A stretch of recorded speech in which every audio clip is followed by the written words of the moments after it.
साध संगत जी, प्रेम से कहना धन निरंकार जी। एक नई साखी के साथ स्वागत है आप सभी का आपके ही अपने चैनल पर। आज की साखी का विषय है ईश्वर का न्याय। तो चलिए सुनते हैं आज की ये साखी। साध संगत जी, सफ़र पर निकले दो आदमी एक मंदिर के पास बैठे गपशप कर रहे थे। शाम का समय था, अंधेरा छा रहा था और बादल मंडरा रहे थे। थोड़ी देर में वहाँ एक तीसरा आदमी आया। वो भी उन दोनों के साथ बैठकर बातें करने लगा। थोड़ी देर के बाद तीसरा आदमी बोला कि उसे बहुत भूख लग रही है। अब उन पहले दो आदमियों को भी भूख लगने लगी थी। पहला आदमी बोला, मेरे पास 3 रोटी है। दूसरा बोला, मेरे पास 5 रोटी है, हम तीनों मिलकर खा लेते हैं। अब सवाल ये उठा, 8 रोटी 3 आदमियों में कैसे बांटी जाएगी? पहले आदमी ने राय दी कि हम हर रोटी के 3-3 टुकड़े कर लेते हैं, यानी 8 रोटियों के 24 टुकड़े हो जाएंगे और हम तीनों में 8-8 टुकड़े बराबर बांट दिए जाएंगे। अब बाकी दोनों को उसकी राय सही लगी और 8 रोटी के 24 टुकड़े करके प्रत्येक ने 8-8 रोटी के टुकड़े खाकर अपनी भूख शांत की। और फिर बारिश के कारण वो तीनों मंदिर के प्रांगण में ही सो गए। सुबह उठने पर तीसरे आदमी ने उन दोनों को उपकार के लिए धन्यवाद किया और प्रेम से 8 रोटी के टुकड़ों के बदले दोनों को उपहार स्वरूप 8 सोने की गिन्नी देकर वो तीसरा आदमी तो अपने घर की ओर चला गया। अब तीसरे के जाने के बाद पहले आदमी ने दूसरे आदमी से कहा, हमें 8 गिन्नी मिली है तो हम दोनों 4-4 गिन्नी बांट लेते हैं। लेकिन दूसरा बोला, नहीं, मेरी 5 रोटी थी और तुम्हारी केवल 3 रोटी थी, इसीलिए 5 गिन्नी मैं लूँगा और तुम्हें 3 गिन्नी मिलेंगी। इस पर दोनों आदमियों में बहस हो गई और झगड़ा होने लगा। इसके बाद वो दोनों सलाह और न्याय के लिए मंदिर के पुजारी के पास गए और उन्हें अपनी समस्या बताई और उनसे समाधान के लिए प्रार्थना की। अब उन दोनों की बात को सुनकर पुजारी भी असमंजस में पड़ गया। पुजारी ने कहा, तुम लोग ये 8 गिन्नियाँ मेरे पास छोड़ जाओ और मुझे सोचने का समय दो, मैं कल सवेरे तुम्हें जवाब दे पाऊंगा। अब पुजारी को वैसे तो दूसरे आदमी की 3 और 5 गिन्नी वाली बात ठीक लग रही थी, पर पुजारी भी सोचते सोचते गहरी नींद में सो गया। अब पुजारी के सपने में भगवान प्रकट हुए तो पुजारी ने भगवान को सारी बात बताई और न्यायिक मार्गदर्शन के लिए प्रार्थना की। पुजारी बोला, प्रभु, मेरे ख्याल से 3 और 5 का बंटवारा ही ठीक लगता है। भगवान मुस्कुराकर बोले, नहीं, पहले आदमी को 1 गिन्नी और दूसरे को 7 गिन्नी मिलनी चाहिए। भगवान की बात सुनकर पुजारी हैरान हो गया। हैरानी से पूछा, प्रभु, ऐसे कैसे? भगवान एक बार फिर मुस्कुराए और बोले, इसमें कोई शक नहीं कि पहले आदमी ने अपनी 3 रोटी के 9 टुकड़े किए, परंतु उन 9 टुकड़ों में से उसने तो केवल 1 बांटा। 8 टुकड़े तो उसने खुद खाए, अर्थात उसका त्याग सिर्फ 1 रोटी के टुकड़े का था, इसीलिए वो केवल 1 गिन्नी का ही हकदार है। जबकि दूसरे आदमी ने अपनी 5 रोटी के 15 टुकड़े किए, जिसमें से उसने 8 टुकड़े खुद खाए और 7 टुकड़े उसने बांट दिए, इसीलिए न्याय के अनुसार वो दूसरा 7 गिन्नी का हकदार है। यही मेरा गणित है और यही मेरा न्याय है। ईश्वर के न्याय का सटीक विश्लेषण सुनकर पुजारी भगवान के चरणों में नतमस्तक हो गया।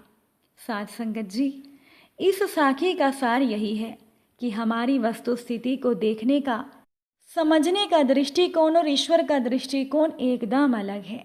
हम ईश्वरीय न्याय लीला को जानने और समझने में सर्वथा अज्ञानी हैं। हम अपने त्याग का गुणगान करते हैं, परंतु ईश्वर हमारे त्याग की तुलना हमारे सामर्थ्य एवं भोग को तोलकर यथोचित निर्णय करते हैं।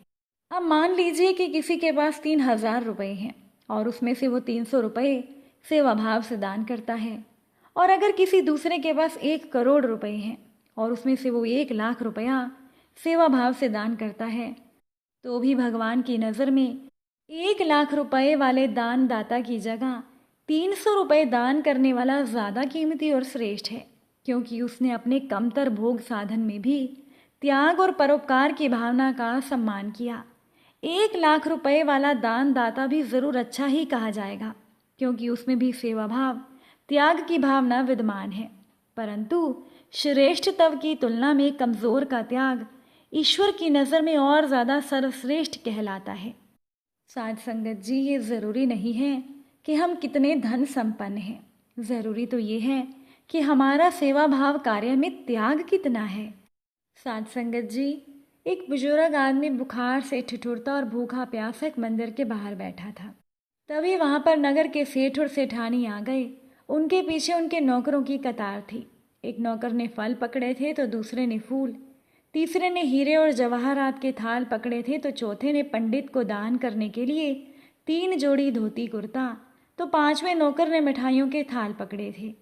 पंडित जी ने उन्हें आता देखा तो दौड़कर उनके स्वागत के लिए बाहर आए। पंडित जी ने कहा, आइए सेठ जी, आपके यहाँ आने से तो हम धन्य हो गए।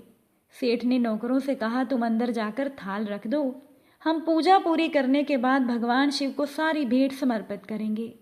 बाहर बैठा बुजुर्ग आदमी सब देख रहा था।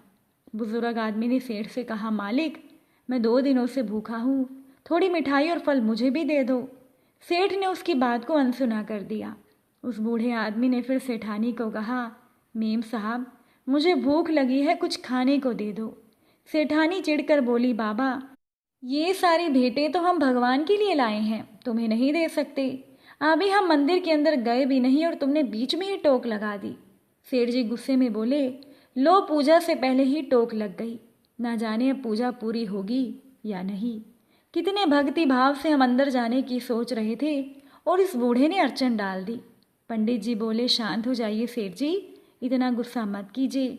सेठ ने कहा, अरे क्या शांत हो जाइए पंडित जी, क्या आपको पता है पूरे शहर के सबसे महंगे फल और मिठाइयाँ हमने खरीदी थी भगवान को चढ़ाने के लिए, और अब इस बुजुर्ग आदमी ने अड़चन डाल दी, सारा मूड ही खराब कर दिया।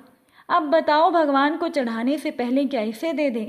पंडित ने कहा, अरे ये पागल आदमी है, आप इसके पीछे अपना मन ना खराब करें, आप अंदर चलिए, मैं इसे समझा देता हूँ। सेठ और सेठानी उस बूढ़े को कोसते हुए अंदर चले गए। पंडित बुजुर्ग आदमी के पास गया और बोला, तुम कोने में बैठ जाओ, जब ये यहाँ से चले जाएंगे तब मैं तुम्हें खाने को दे जाऊँगा। वो बुजुर्ग आंसू बहाता हुआ कोने में बैठ गया। अंदर जाकर सेठ ने भगवान को प्रणाम किया और जैसे ही वो सेठ आरती के लिए थाल लेकर आरती करने लगा तो आरती का थाल सेठ के हाथ से नीचे गिर गया। पंडित जी दूसरा थाल ले आए। जब पूजा संपन्न हुई तो सेठ जी ने थाल मंगवाई भगवान को चढ़ाने के लिए, पर जैसे ही सेठ भगवान को भेंट चढ़ाने लगा वैसे ही तेज भूकंप आना शुरू हो गया। सारे थाल जमीन पर गिर गए। सेठ जी थाल उठाने लगे। जैसे ही उन्होंने थाल उठाना चाहा तो अचानक से उनके दोनों हाथ टेढ़े हो गए, मानो उनके हाथों को लकवा मार गया हो। ये देखकर सेठानी रोने लगी। बोली, पंडित जी, मुझे लगता है उस बाहर बैठे बूढ़े से नाराज होकर ही भगवान ने हमें दंड दिया है। उस बूढ़े की अड़चन डालने की वजह से भगवान हमसे नाराज हो गए। सेठ जी बोले, हाँ, उसी की टोक लगाने की वजह से भगवान ने हमारी पूजा स्वीकार नहीं की। सेठानी बोली कि मेरे पति के दोनों हाथों को क्या हो गया, अचानक से हाथों को लकवा कैसे मार गया, अब मैं क्या करूं? पंडित जी हाथ जोड़कर सेठ और सेठानी से बोले, माफ़ करना, मैं आप दोनों से एक बात कहना चाहता हूँ। भगवान उस बूढ़े आदमी से नाराज नहीं हुए, बल्कि आप दोनों से नाराज होकर भगवान ने आपको ये दंड दिया है। सेठानी बोली, पर हमने किया क्या है? पंडित ने कहा, मैं आपको बताता हूँ। आप इतने महंगे उपहार लेकर भगवान को चढ़ाने आए हो, पर आप लोगों को क्या ये नहीं पता कि हर इंसान के अंदर भगवान बसते हैं। आप अंदर भगवान की मूर्ति पर भेंट चढ़ाना चाहते थे, पर यहाँ तो खुद उस बुजुर्ग के रूप में भगवान आपसे प्रसाद ग्रहण करने आए थे। उसी को अगर आपने खुश होकर कुछ खाने को दे दिया होता तो आपके उपहार भगवान तक खुद ही पहुँच जाते। किसी गरीब को खिलाना तो खुद भगवान को भोजन कराने के समान होता है, लेकिन आपने उसका तिरस्कार किया, फिर भगवान आपकी भेंट कैसे स्वीकारते? अरे भगवान ने ही तो हमें सब दिया है। महंगे फल और मिठाइयाँ चढ़ाकर हमें भगवान के ऊपर एहसान करने की कोई ज़रूरत नहीं। इससे अच्छा हम किसी गरीब को कुछ खिला दें, भगवान तो खुद ही खुश होकर हमारी झोली खुशियों से भर देंगे। और हाँ, अगर हम किसी मांगने वाले को कुछ दे नहीं सकते तो उसका अपमान तो बिल्कुल ना करें, क्योंकि वो गरीब आदमी अपनी मर्जी से गरीब नहीं बना। लेकिन सेठ और सेठानी जी, आपने उस बूढ़े का बहुत अपमान किया और भगवान ने सही न्याय किया है, जो आज आप लोग ये दुख भोग रहे हैं। साध संगत जी कहती है ना, ईश्वर की लीला बड़ी न्यारी होती है। भगवान तो हमेशा सही न्याय करते हैं और भगवान कब किसी भिखारी को राजा बना दे और कब किसी राजा को भिखारी बना दे, ये कोई नहीं जानता। अगर आज की ये साखी आपको अच्छी लगी हो तो इसे शेयर ज़रूर कीजिएगा। आप सभी से फिर मुलाकात होगी नई साखी और नए विचारों के साथ। साध संगत जी प्यार से कहना, धन निरंकार जी।